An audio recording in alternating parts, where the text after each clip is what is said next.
नमस्कार। सबसे पहले सिविल मार्गदर्शन के इस यूट्यूब प्लेटफॉर्म पर आपका हार्दिक स्वागत करता हूं।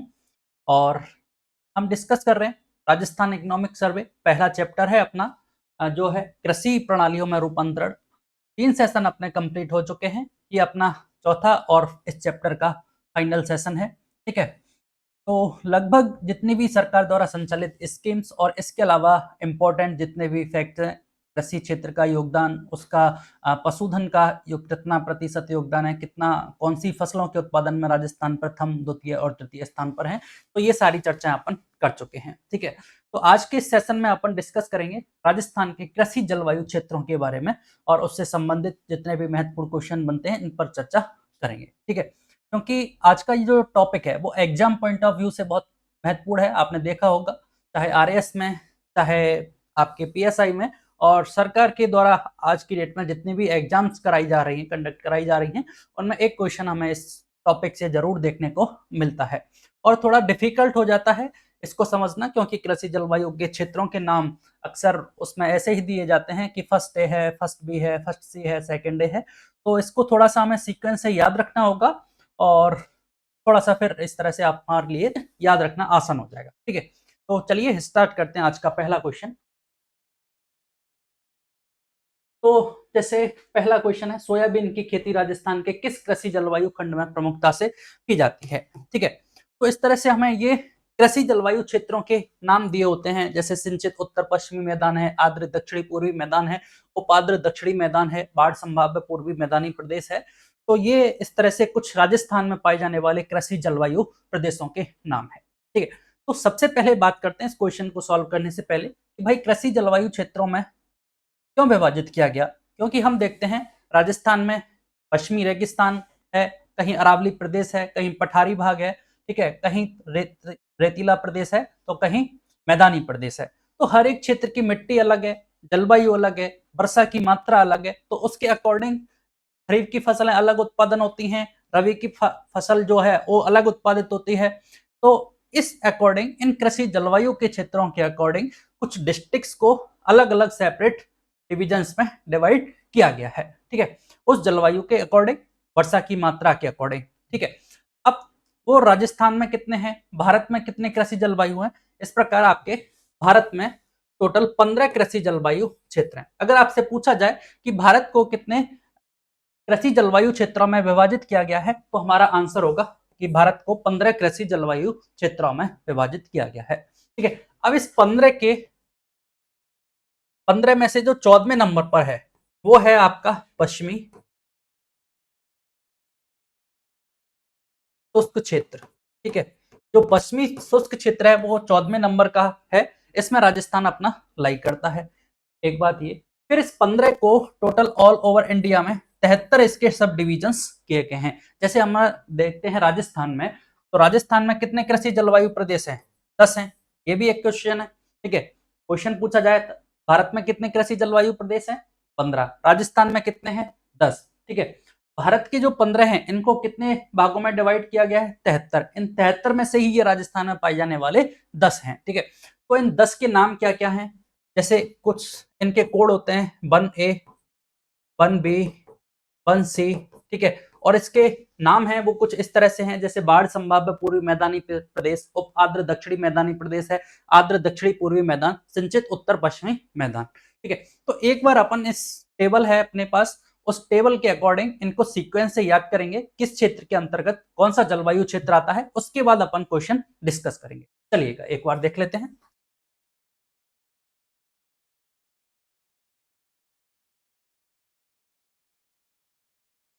देखते हैं टेबल के अकॉर्डिंग। देखिएगा, पहला हमारा जो क्षेत्र है, कृषि जलवायु क्षेत्र है, वो शुष्क पश्चिमी मैदानी क्षेत्र है। शुष्क पश्चिमी मैदानी क्षेत्र है और इसको किस नाम से जाना जाता है? फर्स्ट ए के नाम से जाना जाता है। दूसरी इंपॉर्टेंट बात, इसमें कौन से जिले सम्मिलित हैं?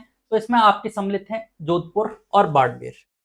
पुराने जो डिस्ट्रिक्ट है हमारे, जोधपुर, बाड़मेर, इसके अलावा फलौदी और बालोतरा, इस तरह से इसमें टोटल 4 डिस्ट्रिक्ट सम्मिलित हैं। ठीक है, अब इतनी इसमें फसल इंपॉर्टेंट नहीं है, अगर हमें ये याद है कि कौन से मैदानी क्षेत्र में कौन से जिले आते हैं, ये हमारे लिए मोस्ट इंपॉर्टेंट है। फिर फसल भी अपन याद कर सकते हैं, उसके अकॉर्डिंग हमें अंदाजा लग जाएगा। ठीक है, तो सबसे पहले कौन सा है आपका शुष्क पश्चिमी मैदानी प्रदेश है, इसको फर्स्ट ए के नाम से जाना जाता है। इसके अंतर्गत आपका जोधपुर, बाड़मेर, बालोतरा और फलौदी 4 डिस्ट्रिक्ट इसमें इंक्लूड है। अब इसका सब नाम जो कोड वर्ड है फर्स्ट ए, ये हमें याद रखना बहुत जरूरी है, फर्स्ट ए। ठीक है, क्योंकि हो सकता है क्वेश्चन में ये नहीं मिलता अपने को कि शुष्क मैदानी प्रदेश, इसका नाम नहीं मिलेगा। क्वेश्चन हमसे पूछेगा जोधपुर, फलौदी, बाड़मेर और बालोतरा राजस्थान के किस कृषि जलवायु क्षेत्र के अंतर्गत सम्मिलित हैं। ठीक है, तो वहां ऑप्शन में हमें ऐसे ही मिलेगा first A, first B, first C, second A, second B. तो हमें पता होना चाहिए कि भाई फर्स्ट ए जो कोड वर्ड है वो कौन कौन से डिस्ट्रिक्ट के लिए है, वो है आपके जोधपुर, बाड़मेर, बालोतरा और फलौदी, इसमें 4 डिस्ट्रिक्ट सम्मिलित हैं और इसको शुष्क पश्चिमी मैदानी प्रदेश के नाम से जाना जाता है। एक बात ये क्लियर हुई। फिर जो दूसरा क्षेत्र है वो है आपका उत्तरी पश्चिमी सिंचित मैदानी क्षेत्र। कौन सा? उत्तरी पश्चिमी सिंचित मैदानी क्षेत्र। उत्तर पश्चिम का अगर हमसे सिंचित मैदानी क्षेत्र की बात कर रहा है, इसका मतलब क्लियर है कौन कौन से 2 डिस्ट्रिक्ट हमारे श्री गंगानगर और हनुमानगढ़ इसमें सम्मिलित है। ठीक है, तो याद रखेंगे गंगानगर और हनुमानगढ़ ये किस में सम्मिलित है? फर्स्ट वी में सम्मिलित है। अब फर्स्ट वी का नाम क्या है? हमें पता है यहाँ कौन सी है, इंदिरा गांधी नहर है। उत्तरी पश्चिमी सिंचित मैदानी क्षेत्र है। कौन सा? उत्तरी पश्चिमी सिंचित मैदानी क्षेत्र है। दोनों डिस्ट्रिक्ट आते हैं गंगानगर और हनुमानगढ़। फिर बात करते हैं फर्स्ट सी। देखिए नाम से देखिए अति शुष्क, आंशिक सिंचित मतलब अति शुष्क है। इससे हम अंदाजा लगा सकते हैं कि अरावली के पश्चिम में जो मरुस्थल वाला पार्ट है जो 0 से 25 सेंटीमीटर समवर्षा के अंतर्गत आता है, तो वहां अति शुष्क परिस्थिति और आंशिक सिंचित प्रदेश है और मैदानी प्रदेश है। इसको किस नाम से जाना गया? इसको फर्स्ट सी के नाम से जाना गया। तो इसके अंतर्गत कौन से जिले आ जाएंगे हमारे? बीकानेर, जैसलमेर, चूरू आंशिक। ठीक है, बीकानेर, जैसलमेर और चूरू 3 डिस्ट्रिक्ट इसमें इंक्लूड हुए हमारे। ठीक है, तो ये हो गया फर्स्ट सी। ठीक है, तो इन तीनों को एक बार याद करने की कोशिश करते हैं। पहले बात की हमसे कौन सा? फर्स्ट ए, डायरेक्ट याद करेंगे। फर्स्ट ए शुष्क पश्चिमी मैदानी प्रदेश है। इसमें कौन कौन से 4 डिस्ट्रिक्ट हैं? आपने जोधपुर, बाड़मेर, बालोतरा और फलौदी। फिर बात करते हैं सेकंड ए। सेकंड ए हमसे किस में बात की? आपका उत्तरी पश्चिम का जो सिंचित मैदानी क्षेत्र था जिसमें गंगानगर और हनुमानगढ़ सम्मिलित होगा। फिर बात की फर्स्ट सी। फर्स्ट सी इसमें क्या है आपका? अति शुष्क और आंशिक सिंचित मैदानी क्षेत्र। ठीक है, तो इसमें कौन से आपके 3 डिस्ट्रिक्ट सम्मिलित हैं? जिसमें आपका बीकानेर, बीकानेर के बाद जैसलमेर और चूरू। अब इसमें खास बात क्या है, ये थोड़ा हमारा थर्ड है वो इंपॉर्टेंट हो जाता है। आप यहां देखिए, यहां से क्वेश्चन थोड़ा अच्छा बन सकता है, डिफिकल्ट क्वेश्चन बन सकता है। कैसे? क्योंकि यहाँ चूरू आंशिक है, तो क्वेश्चन स्टेटमेंट में हमसे देगा कि फर्स्ट सी कृषि जलवायु प्रदेश के अंतर्गत बीकानेर, जैसलमेर और आंशिक रूप से चूरू स्थित है। तो जब आंशिक रूप से चूरू स्थित दे देगा तो थोड़ा कहीं ना कहीं कंफ्यूजन क्रिएट होगा। ठीक है, तो यह हमें याद रखना है चूरू आंशिक रूप से इसमें उपस्थित है। फिर इंपॉर्टेंट बात क्या हो जाती है? फिर इसने आंशिक रूप से यह भी बता दिया गया कि चूरू की कौन सी तहसील। आप देखिए रतनगढ़, सरदार शहर, बीदासर और सुजानगढ़ तहसील, ये जो 4 तहसीलें हैं ये आंशिक रूप से चूरू की ये 4 तहसीलें इसमें स्थित हैं। किसमें? फर्स्ट सी के अंतर्गत। तो इस प्रकार पहले 3 ये अपने क्लियर हुए। अब इसका मतलब हम 3 का क्या समझें? ये भारत का राजस्थान का पश्चिमी भाग और आपका उत्तर पश्चिमी भाग, उत्तर और पश्चिमी भाग ये अपना कवर कर लिया यहाँ से। ठीक है, ये वाला पोर्शन कंप्लीट कर लिया है राजस्थान का। और इसको कितने भागों में डिवाइड किया? 3 भागों में डिवाइड कर दिया। अब हमें बात करते हैं फसलों की। तो आप देखिए रबी की फसल तो गेहूं, सरसों और जीरा, गेहूं, सरसों और चना, गेहूं, सरसों और चना। तो ये तो बहुत इजी है, गेहूं, सरसों, चना, गेहूं, सरसों और चना। एक क्या बचा? जीरे का उत्पादन होता है, मतलब जोधपुर, फलौदी, बाड़मेर और बालोतरा इन क्षेत्रों में जीरे का उत्पादन भी होता है। फिर बात करें खरीफ की फसल के रूप में बाजरा, मोठ, तिल, ये ठीक है। यहां से इसको याद रखना हमारे लिए इंपॉर्टेंट है। हमें पता है गंगानगर और हनुमानगढ़ में कपास की खेती की जाती है। तो अगर पूछा जाए कि भाई निम्नलिखित में से किस जलवायु प्रदेश में कपास और ग्वार की खेती की जाती है, तो हम बताएंगे फर्स्ट बी, जो कि उत्तरी पश्चिमी सिंचित मैदानी क्षेत्र है जिसमें गंगानगर और हनुमानगढ़ डिस्ट्रिक्ट सम्मिलित हैं। तीसरा अगेन सेम, बाजरा, मोठ और ग्वार। तो मेन इंपॉर्टेंट था, फसल के पॉइंट ऑफ व्यू से क्वेश्चन यहां से बन सकता है, कपास और ग्वार। ठीक है, तो ये हुआ हमारा first A, first B, first सी। फिर बात करते हैं अगला। आप देखिए, अंतः स्थलीय जलोत्सरण के अंतर्वर्ती मैदानी क्षेत्र, सेकंड ए। अब यहाँ पे बात की है अंतः स्थलीय जलोत्सरण, तो इसमें डिस्ट्रिक्ट देखिए, नागौर, डीडवाना, कुचामन, सीकर, झुंझुनू, चूरू। सीकर, झुंझुनू और चूरू, इसका मतलब ये क्या है, शेखावाटी रीजन पे आ गया। पहले पश्चिमी मरुस्थलीय प्रदेश की बात की, फिर दूसरा अपन प्रदेश देख रहे हैं कौन सा, शेखावाटी प्रदेश पे आए, और ये किसके नाम से है, इसका नाम है आपका सेकंड ए। ठीक है, सेकंड ए में सिक्कर, चूरू, झुंझुनू और नागौर और डीडवाना, कुचामन, इस तरह से ये। अब चूरू का कौन सा पार्ट इसमें सम्मिलित है, आप इन चार तहसीलों को हटा दीजिए, रतनगढ़, सुजानगढ़, सरदार शहर और बीदासर, इन चारों तहसीलों को छोड़कर जो रिमेनिंग चूरू का पार्ट है वो आपके सेकंड ए में सम्मिलित है। तो यहां से इस तरह से चूरू को लेकर फंसाया जा सकता है कि अगर इन चार तहसील के नाम से दे देगा कि भाई चूरू जिले की रतनगढ़, सरदार शहर, बीदासर और आपका सुजानगढ़ तहसीलें किस जलवायु, कृषि जलवायु क्षेत्र के अंतर्गत सम्मिलित हैं, तो हम आंसर देंगे फर्स्ट सी के अंतर्गत ये सम्मिलित हैं। इसके अलावा रिमेनिंग चोरू है वो सेकंड ए के अंतर्गत सम्मिलित है। ठीक है, ये हुआ अपना सेकंड डे। फिर बात करते हैं, अगला है लूनी बेसिन का अंतर्वर्ती मैदानी क्षेत्र है। लूनी बेसिन, अब यहां से हमें अंदाज लगाना पड़ेगा कि लूनी नदी कहां बहती है, तो लूनी नदी का जो अफवाह क्षेत्र है वो आपके जालौर, पाली और सिरोही डिस्ट्रिक्ट में है मुख्यतः से। तो आप देख पा रहे हैं यहाँ से जालौर, पाली और सिरोही। अब सिरोही भी इसमें क्या है, पिंडवाड़ा और आबू रोड तहसील को छोड़कर, पिंडवाड़ा और आबू रोड तहसीलों को छोड़ दें तो रिमेनिंग जो सिरोही है वो इसके अंतर्गत आएगा, जालौर, पाली और सिरोही। और इसमें ब्यावर आंशिक है। ठीक है, ब्यावर भी आंशिक रूप से है और सिरोही भी आंशिक रूप से है। तो इसमें चार डिस्ट्रिक्ट आपके जालौर, पाली, सिरोही और ब्यावर इंक्लूड है। ये लूनी बेसिन का अंतर्वर्ती मैदानी क्षेत्र है जो कि क्या है, सेकंड बी। थोड़ा थोड़ा सा इन नामों के बारे में याद रखेंगे, बाकी कोडवर्ड के अकॉर्डिंग हमें एग्जैक्ट याद होना चाहिए कि सेकंड डे में जैसे ही नाम आए सेकंड डे, इसका मतलब हमें याद आना चाहिए कि अंतर्वर्ती मैदानी प्रदेश की बात की थी, और वो कौन सा था, अंतःस्थलीय। अंतःस्थलीय भाग क्यों है, अंतःस्थलीय आपने पता है कांतली नदी के अफवाह क्षेत्र है। ठीक है, कांतली नदी का अफवाह क्षेत्र है, तो इसलिए ये अंतःस्थलीय भाग का पार्ट है। तो इसमें हम अंदाजा लगा सकते हैं कि सीकर, चोरू, झुंझुनू इसका पार्ट है। फिर बात की किसकी, लूनी बेसिन, तो लूनी बेसिन ये क्या है, सेकंड भी है, और लूनी बेसिन का अफवाह क्षेत्र क्या है, जालौर, पाली, सिरोही, आंशिक रूप से इसमें ब्यावर भी सम्मिलित है। तो ये सेकंड बी की बात हुई। इस तरह से हमारे 5 कृषि जलवायु प्रदेश कंप्लीट हुए। ठीक है, चलिए अगला। फिर बात करते हैं अर्ध शुष्क पूर्वी मैदानी प्रदेश, जो 6 और 7 है वो आपके पूर्वी मैदानी प्रदेश का भाग है।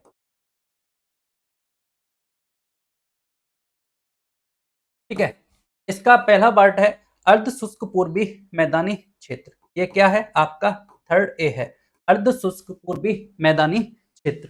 इसमें कौन कौन से आपके जयपुर, अजमेर, दौसा, टोंक और आंशिक रूप से जो ब्यावर रिमेनिंग था, इसके अलावा खैरथल, तिजारा और कोटपुतली, बहरोड। तो ये जो नई डिस्ट्रिक्ट हैं इनको याद रखना हमारे लिए थोड़ा सा इंपॉर्टेंट है कि भाई क्वेश्चन पूछा जाएगा कि खैरथल, तिजारा, कोटपुतली, बहरोड और ब्यावर राजस्थान के किस कृषि जलवायु प्रदेश में इंक्लूड है, तो हमें बताना होगा कि ये थर्ड ए में सम्मिलित हैं। और थर्ड ए का नाम क्या है, अर्ध शुष्क पूर्वी मैदानी प्रदेश। क्या, अर्ध शुष्क पूर्वी मैदानी प्रदेश, जिसमें जयपुर, अजमेर, टोंक, दौसा, ब्यावर, खैरथल, तिजारा और कोटपुतली, बहरोड ये डिस्ट्रिक्ट इसमें सम्मिलित हैं। अब पूर्वी मैदानी प्रदेश है तो इसमें फसल देखिए, करीब की बाजरा, ग्वार और ज्वार, और इधर से वही गेहूं, सरसों और चना, जो कि इतना खास इंपॉर्टेंट हमारे लिए नहीं है। अगला फिर बाढ़ संभाव्य पूर्वी मैदानी क्षेत्र। बाढ़ संभाव्य पूर्वी मैदानी क्षेत्र है, इसमें मतलब पूर्वी मैदानी प्रदेश के कौन से जिले, आपके अलवर, भरतपुर, धौलपुर, करौली, सवाईमाधोपुर और डी। ठीक है, अलवर, भरतपुर, करौली, धौलपुर, सवाईमाधोपुर और डी, इसमें है बाढ़ संभाव्य पूर्वी मैदानी प्रदेश। इसका क्या नाम है आपका थर्ड बी नाम दिया गया है। ठीक है, तो ये आपके पूर्वी मैदानी प्रदेश की बात हुई। फिर बात करते हैं अगला 8 और 9। ये आपका प्रदेश है, आपका दक्षिणी मैदानी प्रदेश है, अर्ध आर्द्र दक्षिणी मैदानी। पहले नाम दिया इसको अर्ध आर्द्र दक्षिणी मैदानी क्षेत्र। ये क्या है आपका 4th ए है, और इसमें कौन कौन से आपके उदयपुर, चित्तौड़, राजसमंद, भीलवाड़ा। ठीक है, कौन से? उदयपुर, चित्तौड़, राजसमंद, भीलवाड़ा और सिरोही आंशिक रूप से, पिंडवाड़ा और आबू रोड तहसील यहाँ सम्मिलित हैं। अगर आपसे क्वेश्चन में पूछा जाए, क्यों इंपॉर्टेंट था, देखिए कि अगर आपसे पूछा जाए कि पिंडवाड़ा निम्नलिखित में से सिरोही जिले की पिंडवाड़ा और आबू रोड जो तहसील है वो किस कृषि जलवायु क्षेत्र के अंतर्गत सम्मिलित हैं, तो हमने देखा कि भाई जालोर सॉरी सिरोही का कुछ भाग था वो किसमें आता था? लूनी नदी के अफवाह क्षेत्र वाला, और वो कौन सा था? वो आपका सेकंड बी था, तो वहां आता था। लेकिन पिंडवाड़ा और आबू रोड कहाँ आता है? पिंडवाड़ा और आबू रोड जो तहसील है वो आपके अर्ध आर्द्र मैदानी प्रदेश में आता है, अर्ध आर्द्र दक्षिणी मैदानी क्षेत्र में आता है। इसका मतलब ये कौन सा हो गया? 4th ए में इंक्लूड है ये वाला पार्ट।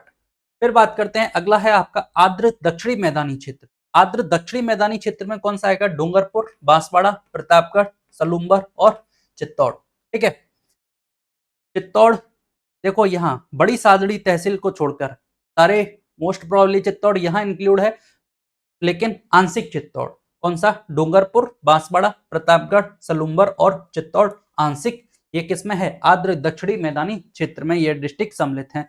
फिर अगला है हाड़ौती वाला आर्द्र दक्षिणी पूर्वी मैदानी क्षेत्र, आर्द्र दक्षिणी पूर्वी मैदानी क्षेत्र। इसमें आपके कोटा, झालावाड़, बूंदी और बारां, ये 4 डिस्ट्रिक्ट इसमें सम्मिलित हैं।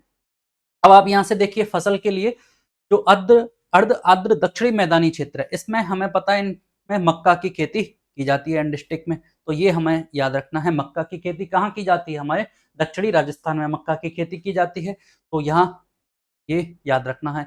बाकी सब सामान यहाँ से देखिए, मूंगफली की खेती की जाती है, एक केवल एक ही पार्ट है जिसमें मूंगफली का नाम आया है, तो किसमें है वो? ये आपके बाढ़ संभाव्य पूर्वी मैदानी क्षेत्र अलवर, धौलपुर, भरतपुर, करौली, सवाई माधोपुर और डीग में। इसके अलावा मूंगफली कहीं नहीं है। मक्का वाला दक्षिणी मैदानी प्रदेश में है, और यहाँ से केवल कपास है आपका, जो आपका फर्स्ट बी में, जो आपका उत्तरी पश्चिमी सिंचित मैदानी क्षेत्र है जिसमें गंगानगर और हनुमानगढ़ डिस्ट्रिक्ट सम्मिलित हैं। ठीक है, तो ये इस तरह से अगर बात करें तो टोटल 10 कृषि जलवायु क्षेत्र हैं, और हमें पता है राजस्थान को 4 भौतिक प्रदेशों में बांटा गया है, जिसमें हमारा कौन सा? पश्चिमी मरुस्थलीय प्रदेश, शेखावाटी प्रदेश, और तीसरा मैदानी प्रदेश, और चौथा अपना हाड़ौती प्रदेश। इस चारों के अकॉर्डिंग भी थोड़ा सा आइडिया लगाएंगे, कंपैरिजन करेंगे तो हमारे लिए ये इजी हो जाता है। तो हमें सबसे इंपॉर्टेंट बात जो है, इनके कोड वर्ड याद रखते हैं कि भाई जैसे ही नाम आया फर्स्ट ए, तो फर्स्ट ए से हमें अंदाज लगना चाहिए कि फर्स्ट ए मतलब कौन सा? शुष्क पश्चिमी मरुस्थलीय क्षेत्र है, जिसमें अपना जोधपुर, बाड़मेर, बालोतरा और फलौदी स्थित है। फिर बात करेंगे फर्स्ट बी। जैसे ही फर्स्ट बी नाम आता है तो हमें क्लियर हो जाना चाहिए अपने दिमाग में कि ये आंशिक जो अति सिंचित क्षेत्र की बात की थी, उत्तर पश्चिमी वाला, उत्तर पश्चिमी सिंचित प्रदेश की बात, इसका मतलब आपके गंगानगर और हनुमानगढ़ डिस्ट्रिक्ट इसमें सम्मिलित हैं।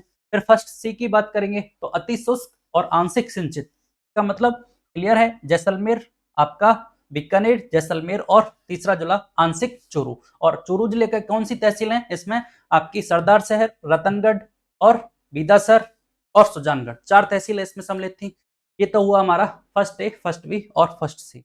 फिर हमें पता है हमारा दूसरा जो भौतिक प्रदेश है वो शेखावाटी वाला रीजन की बात करेंगे। तो शेखावाटी का मतलब सेकंड ए की बात करते हैं पहले, और सेकंड ए में पहले कौन सा था आपका? सेकंड डे में अंत्य स्थलीय जलोत्सर्ग वाला था, और अंत्य स्थलीय जलोत्सर्ग का मतलब इसमें आपने शेखावाटी के 3 जिले कौन कौन से?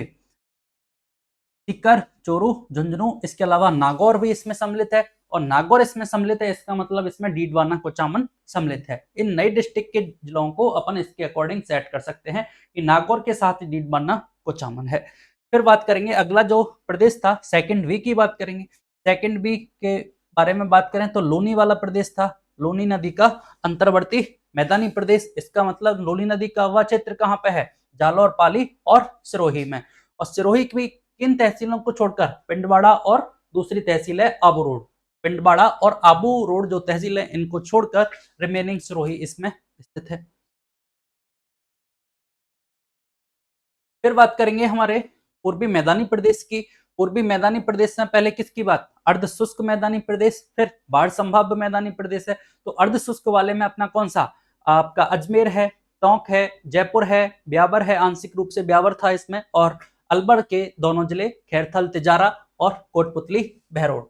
तो ये नई डिस्ट्रिक्ट बनाए गए हैं, खैरथल, तिजारा और कोटपुतली, बहरोड, ये इसमें इसमें थर्ड ए में सम्मिलित है। फिर थर्ड बी की बात करेंगे तो बाढ़ संभाव्य पूर्वी मैदानी प्रदेश है। इसमें किस कौन से जिले, आपके अलवर, भरतपुर, करौली, धौलपुर, सवाई माधोपुर और डीग जिले, जो कि 5 ये जिले इसमें सम्मिलित हैं। फिर हम दक्षिणी मैदानी प्रदेश की बात करेंगे। दक्षिणी मैदानी प्रदेश मतलब फोर्थ ए की बात करेंगे, और फोर्थ ए में क्या है, ये अर्ध आर्द्र दक्षिणी है, अर्ध आर्द्र है। कौन सा, अर्ध आर्द्र है, फिर आर्द्र है। तो अर्ध आर्द्र दक्षिणी मैदानी प्रदेश में कौन से जिले इंक्लूड होंगे, आपके उदयपुर, मेवाड़ प्रदेश। मेवाड़ के कौन सा, उदयपुर, चित्तौड़, राजसमंद, भीलवाड़ा, और आंशिक सिरोही, पिंडवाड़ा और आबू रोड तहसील है इसमें फोर्थ ए में। अब ये अर्ध आर्द्र हो गया। इसके बाद आर्द्र दक्षिणी मैदानी प्रदेश है, इसमें आपने राजस्थान के दक्षिणी जिले डूंगरपुर, बांसवाड़ा, प्रतापगढ़, सलूंबर और आंशिक रूप से चित्तौड़ इसमें आता है। फिर अपना लास्ट क्या बचा 10 नंबर पर, आर्द्र दक्षिणी पूर्वी मैदानी प्रदेश। और दक्षिणी पूर्वी मैदानी प्रदेश का नाम आते ही हमारे क्लियर हो जाएगा कि ये हाड़ौती की बात कर रहा है, और इसमें कौन से जिले, राजस्थान के कोटा, बूंदी, बारां, झालावाड़ इसमें सम्मिलित है। ठीक है, इस तरह से एक दो बार इसका रिवाइज करेंगे तो हमें याद करने में इजी हो जाएगा। अब इसके ऊपर बेस्ट क्वेश्चन देखते हैं कि किस तरह से क्वेश्चन पूछे जाते चलिएगा।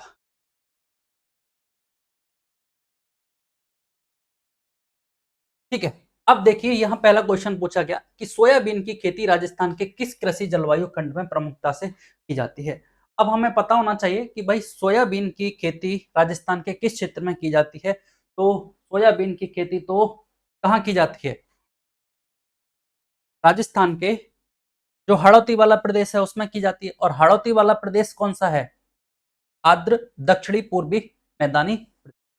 क्या आपके ऑप्शन में है, बिल्कुल है, आर्द्र, ये ऑप्शन गलत है, आर्द्र दक्षिणी पूर्वी मैदानी प्रदेश है। ठीक है, और इस तरह से 3 नंबर हमारा आंसर हो जाएगा। आप देखिए एक बार,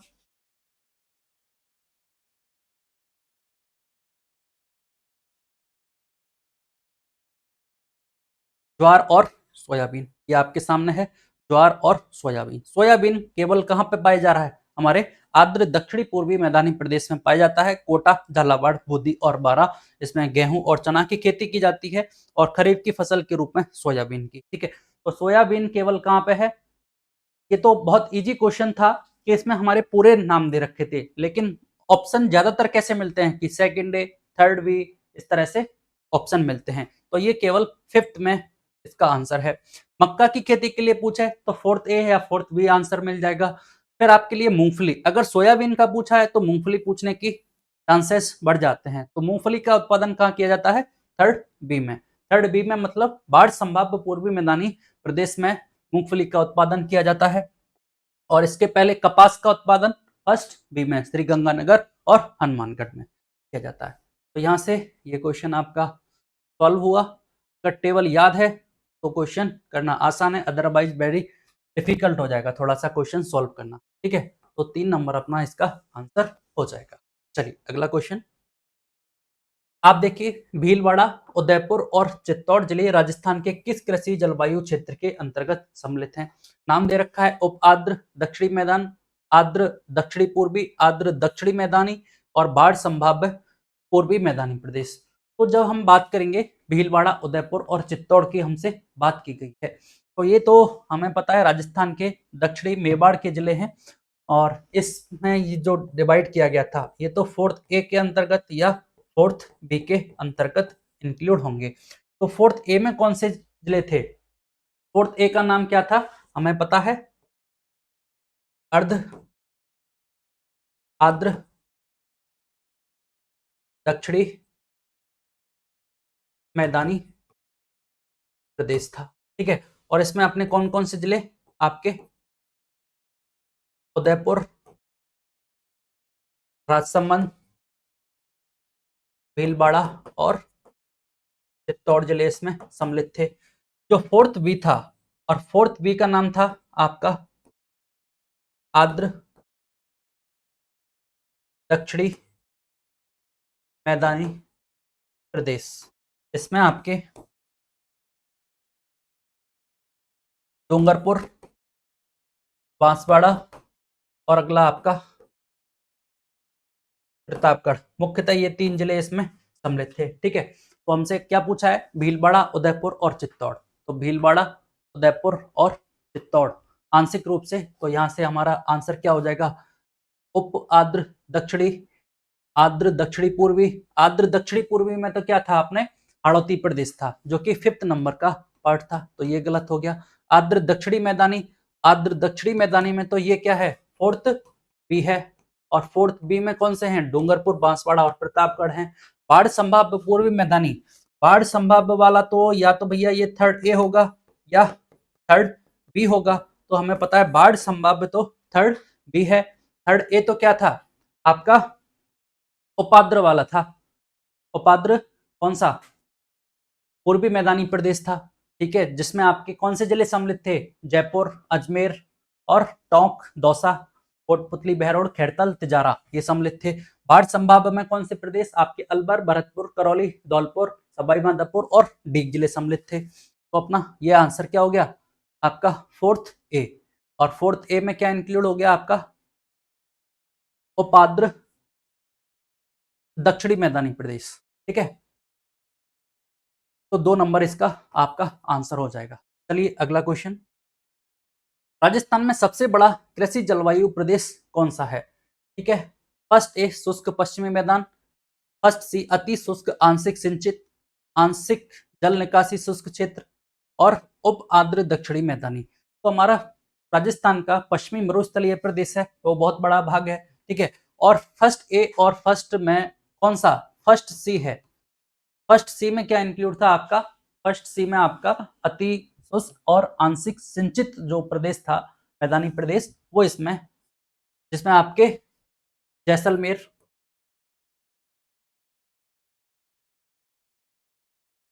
बीकानेर और चूरू, चूरू जिले की रतनगढ़,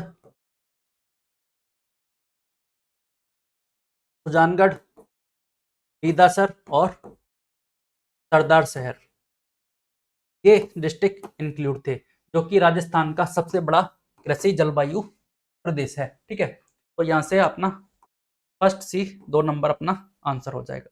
चलिए, टेबल हमें याद होनी चाहिए। कृषि जलवायु प्रदेश एवं जिले में कौन सा जोड़ा सही सुमेलित है।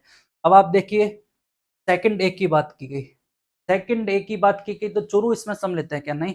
हमें याद करना होगा कि सेकंड ए तो कौन सा था, जिसमें अति शुष्क और सिंचित प्रदेश वाली बात की गई थी। सिंचित प्रदेश, जैसे सिंचित प्रदेश नाम आएगा तो हमारे लिए क्लियर हो जाएगा कि गंगानगर और हनुमानगढ़ डिस्ट्रिक्ट इसमें सम्मिलित थे, तो ये गलत हो जाएगा। क्या 3rd ए में दौसा सम्मिलित है, यस। पहले तो हमें ये पता होना चाहिए कि 3rd ए कौन सा था।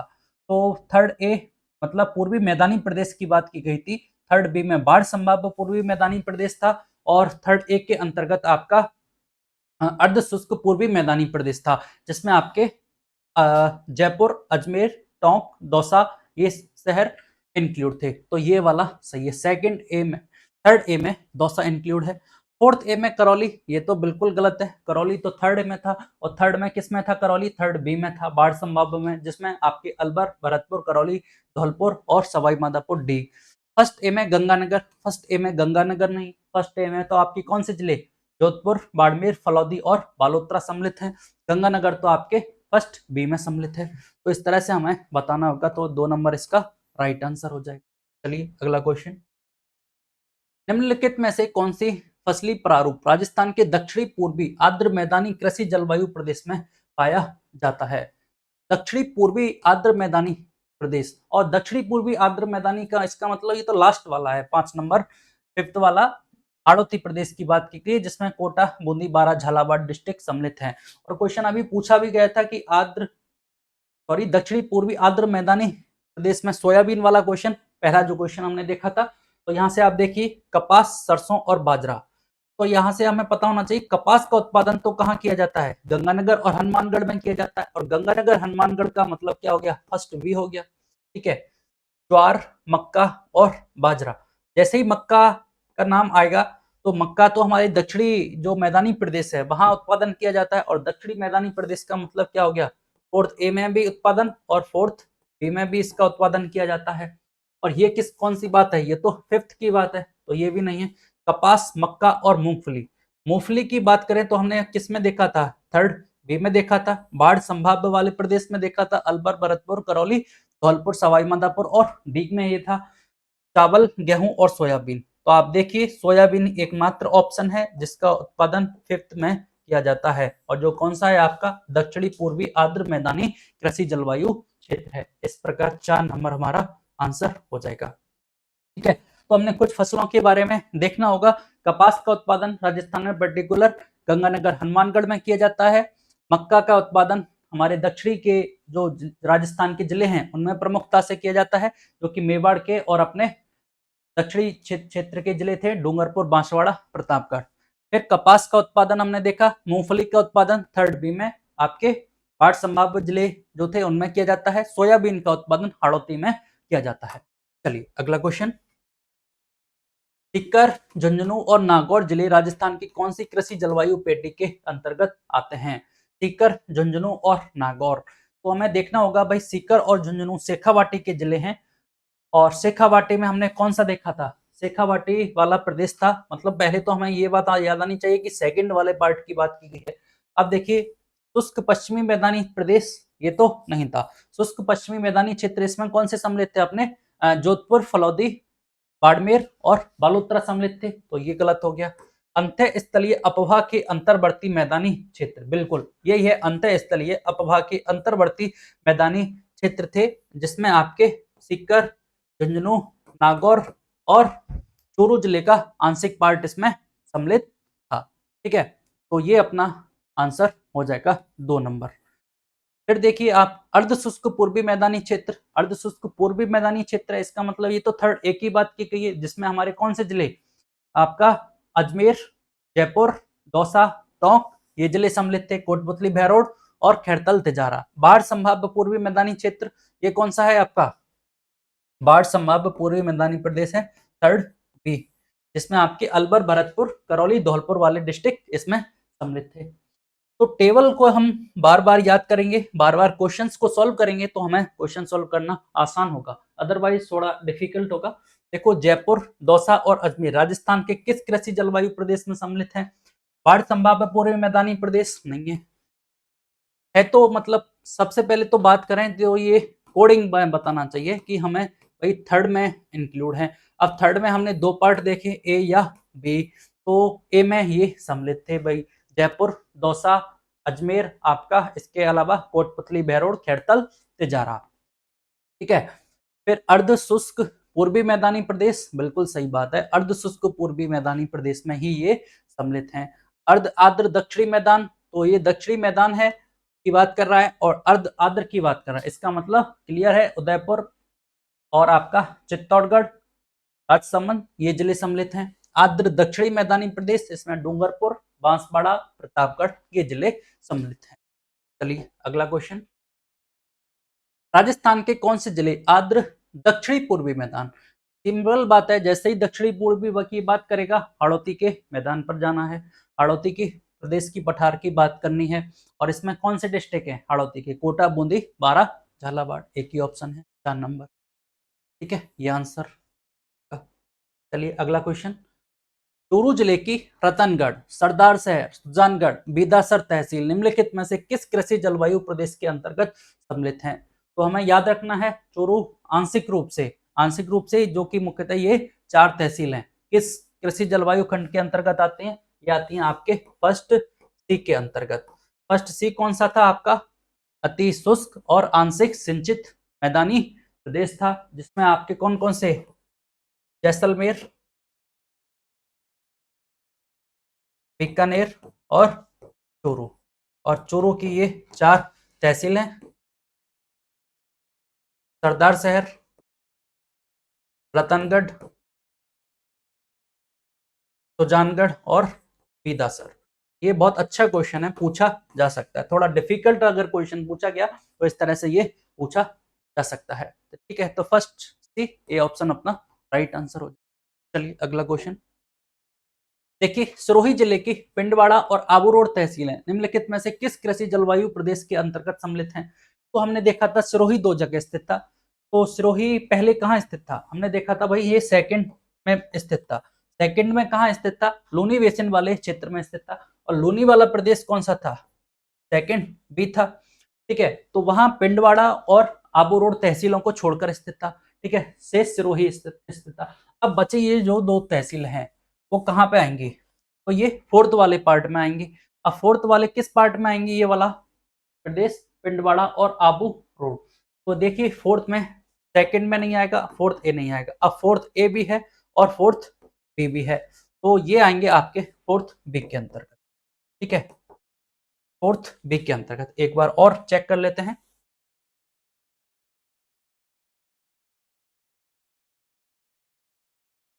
ये देख लीजिए, इस प्रकार गलती हो जाती है कि फोर्थ ए में है अर्ध आर्द्र दक्षिणी मैदान, जिसमें उदयपुर, चित्तौड़, राजसमंद, भीलवाड़ा और सिरोही आंशिक, मतलब पिंडवाड़ा और जो आबू रोड तहसीलें हैं वो फोर्थ ए में, फोर्थ बी में नहीं है। कहाँ पे स्थित है? आपके फोर्थ ए में स्थित है।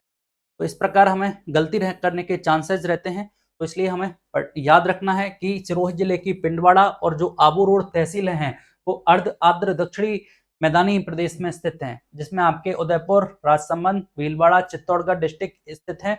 और ये इस तरह से आपका फोर्थ ए में इंक्लूड है। इस तरह से अपना आंसर क्या हो जाएगा? अपना सी ऑप्शन राइट आंसर। चलिए अगला क्वेश्चन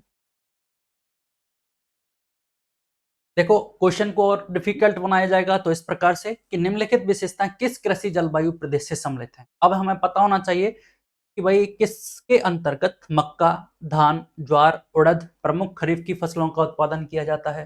ठीक है, इसके अंतर्गत गेहूं, चना प्रमुख रबी फसलों का उत्पादन किया जाता है। इसके अंतर्गत डूंगरपुर, बांसवाड़ा, प्रतापगढ़, सलूंबर और आंशिक चित्तौड़गढ़ सम्मिलित हैं। अब आप यहां से देखोगे पहले स्टेटमेंट से कि मक्का की खेती, तो मक्का की खेती तो दक्षिणी मैदानी प्रदेश में की जाती थी। और दक्षिणी मैदानी प्रदेश का मतलब क्या हो गया? फोर्थ ए और फोर्थ बी दोनों हो गया। अब इसमें से क्या ऑप्शन लगाएंगे अपन? तो यहाँ से फिर पता नहीं चलेगा कि गेहूं और चना इसकी प्रमुख रबी की फसलों का उत्पादन किया जाता है। फिर आप यहाँ से देखिए, डूंगरपुर, बांसवाड़ा, प्रतापगढ़, सलूंबर और आंशिक चित्तौड़गढ़ की बात की गई है। इसका मतलब ये तो कौन सा पार्ट है? आपका फोर्थ बी पार्ट है। और फोर्थ बी में क्या है? आपका आर्द्र दक्षिणी मैदानी क्षेत्र है। तो इस तरह से ये आपका बी ऑप्शन राइट आंसर हो जाएगा। ठीक है, बी ऑप्शन अपना राइट आंसर हो जाएगा।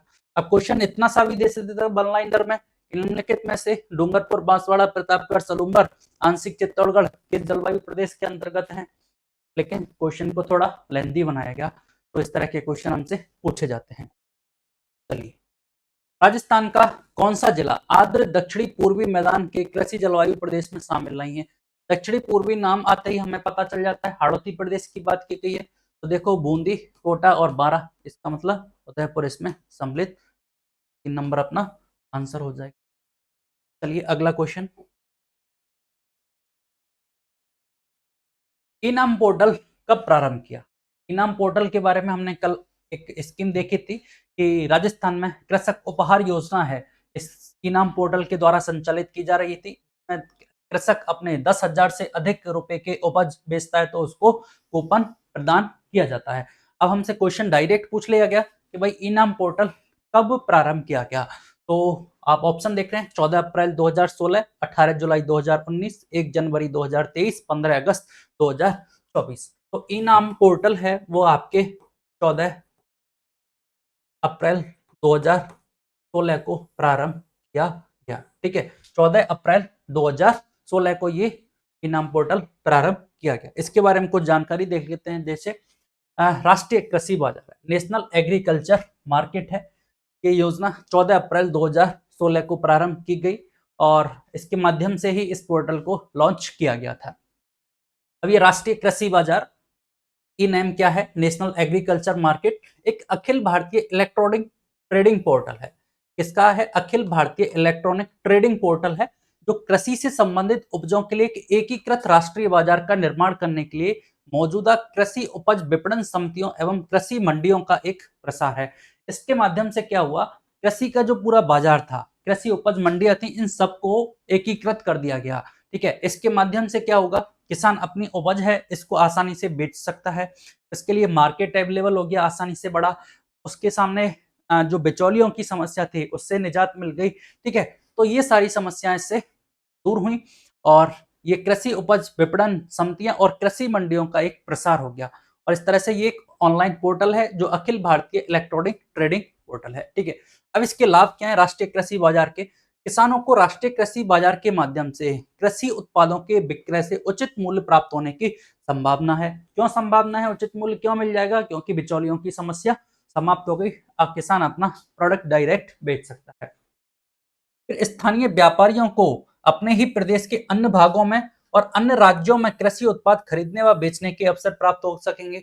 मतलब किसान कहीं पे भी अपना प्रोडक्ट सेल कर सकता है, चाहे अपने ही प्रदेश के अन्य भागों में या अन्य राज्यों में भी अपने प्रोडक्ट को बेच सकता है, उसको अवसर मिले। फिर है ग्राहकों को कृषि उपज आसानी से उपलब्ध होगी, ग्राहकों को भी ये जो कृषि उपज है वो आसानी से उपलब्ध होगी और कृषि उत्पादों का इससे मूल्य भी स्थिर रहेगा। ये इसका अगला पॉइंट है, लाभ है। देश की सभी मंडियों के धीरे धीरे राष्ट्रीय कृषि बाजार नेटवर्क के जुड़ने के फलस्वरूप भारत में पहली बार एक राष्ट्रीय कृषि बाजार विकसित हो गया। ठीक है, एग्रीकल्चर के क्षेत्र में पहली बार ऐसा हुआ है कि एक मार्केट डेवलप हो गया है। राष्ट्रीय कृषि बाजार से कृषि उपजों के मूल्य के संबंध में सूचना में समता समाप्त हो जाएगी। मतलब उपज का सेम मूल्य मिलेगा आपको, कहीं पे भी चले जाओ, ऐसा नहीं है कि वहां कुछ रेट अलग है वहां पे कुछ रेट अलग है ना, जो मूल्य की विषमता थी वो समाप्त हो गई। राष्ट्रीय कृषि बाजार से संचालन क्षमता और मंडियों के संचालन में पारदर्शिता बढ़ गई। ठीक है, तो ये कुछ लाभ हैं इसके राष्ट्रीय कृषि बाजार ई नाम पोर्टल। और इस तरह से ये कब लॉन्च किया गया, 14 अप्रैल 2016 को। मेंस के पॉइंट ऑफ व्यू से हमें ये जो लाभ है राष्ट्रीय कृषि बाजार के लाभ हैं, इनको याद रखना बेहद जरूरी है। इससे क्या हुआ, किसानों को विक्रय के उचित अवसर प्राप्त हुए। ठीक है, विक्रय के उचित अवसर प्राप्त हुए तो इससे क्या हुआ, वो अपने ही प्रदेश के अन्य भागों में या अन्य राज्यों के में भी अपने उत्पादों को बेचने के अवसर प्राप्त हुए हैं। इससे क्या हुआ, कृषि उत्पादों का मूल्य उपलब्ध हो गया उसको और कृषि उत्पादों का मूल्य भी स्थिर रहा है। देश की सभी कृषि उपज मंडियां हैं, वो पहली बार ऐसा हुआ है कि एक राष्ट्रीय कृषि बाजार विकसित हो गया और राष्ट्रीय कृषि बाजार से कृषि उपजों के मूल्य के संबंध में सूचना की जो विषमता है वो भी समाप्त हो गई। ठीक है, चलिए अगला क्वेश्चन देखते हैं। नेक्स्ट क्वेश्चन है, वर्ष 2025-26 से राजस्थान में गेहूं की खेती हेतु राष्ट्रीय खाद्य सुरक्षा मिशन के अंतर्गत कितने जिलों को शामिल किया गया है। तो ये बहुत बेहतरीन क्वेश्चन है, कई बार पूछा गया एक दो बार इसको, राष्ट्रीय खाद्य सुरक्षा मिशन से क्वेश्चन पूछ लिया जाता है कि इसमें पहली बात हमें ध्यान रखना होगा कि गेहूं के लिए कब प्रारंभ किया गया था। राष्ट्रीय खाद्य सुरक्षा मिशन गेहूं के लिए 2007-8 में इसको प्रारंभ किया गया, पहली बात तो ये गेहूं के लिए। ठीक है, फिर दूसरी बात यह है कि इसमें कितने जिले सम्मिलित हैं, तो वर्तमान में इसमें 18 जिले में ये संचालित है। अगर टोटल सभी जिलों में संचालित होता तो क्वेश्चन इतना नहीं पूछा जाता, लेकिन केवल राजस्थान के 18 जिलों में ये संचालित है, इसलिए क्वेश्चन ये पूछा गया है। ठीक है, तो बी ऑप्शन अपना राइट आंसर होगा। चलिए, क्योंकि 2007-8 में ये गेहूं और दलहन के लिए प्रारंभ किया गया था, लेकिन वर्तमान में दलहन के लिए आत्मनिर्भरता मिशन अलग से प्रारंभ कर दिया गया है, जिसकी अवधि हमने देखी थी 2025-26 से 30-31 थी। ठीक है, और इसमें खासकर तीन जो तुअर दालें थी, तुअर की और आपकी उड़द और मसूर की, उनकी 100% खरीद कौन सी संस्था सुनिश्चित कर रही थी, नाफेड के द्वारा और एनसीसीएफ के द्वारा सुनिश्चित की गई थी। उसके अलावा अन्य जो दलहन की फसलें हैं उनको पीएम आशा योजना के तहत खरीद करेगी सरकार। तो यहाँ से देखिए, गेहूं और दलहन हेतु राष्ट्रीय खाद्य सुरक्षा एवं पोषण मिशन था, दलहन को इसमें से हटा दिया गया, अलग से ऐड कर दिया गया। यह मिशन राज्य में रबी 2007-8 से केंद्र प्रायोजित योजना के रूप में प्रारंभ किया गया था। ये पॉइंट हमने देखा कि कब प्रारंभ किया गया है, तो ये 2007-8 में प्रारंभ किया गया है।